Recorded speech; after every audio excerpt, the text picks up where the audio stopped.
முதலில் எடுக்கக்கூடிய ராசி மேஷ ராசி நண்பர்கள். இந்த ஆவணி மாதம் தொடங்கக்கூடிய சூரியனுடைய சிம்ம ராசி அமர்வு இவங்களை பொறுத்தவரை பஞ்சமஸ்தானம் என்று சொல்லக்கூடிய நன்மைகளையும் யோகங்களையும் அதிர்ஷ்டத்தையும் கொடுக்கக்கூடிய 5ஆம் வீடு. அந்த வீட்டுக்குடைய சூரியனாக இவர் ஆட்சி பலம் பெறுகிறார். ஆனால் அங்கு கேதுவுடன் இணைகிறார்.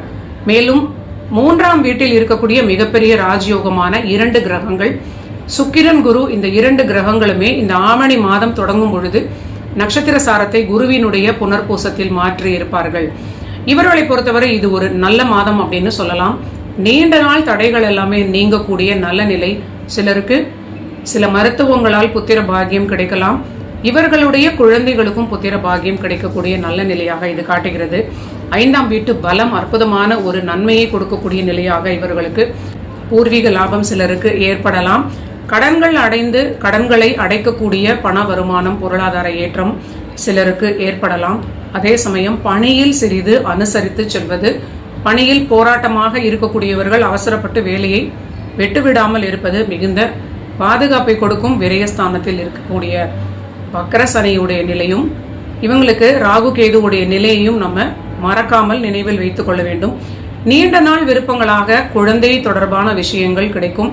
குழந்தைகளுக்கு குழந்தை பாக்கியம், வளர்ந்த குழந்தைகளாக இருப்பவர்களுக்கு அற்புதமான குழந்தைகளுடைய நீண்ட நாள் விருப்பங்கள் நிறைவேறக்கூடிய ஒரு நல்ல நிலை.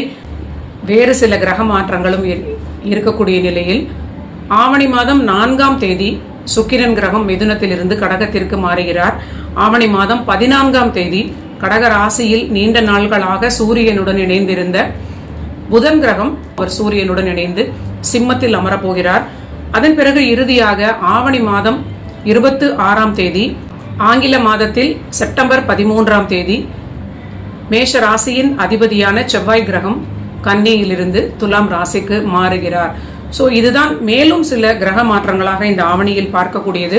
எல்லா மாற்றங்களுமே இவர்களுக்கு ஓரளவிற்கு பொருளாதாரத்திற்கு ஏற்றமான நிலை.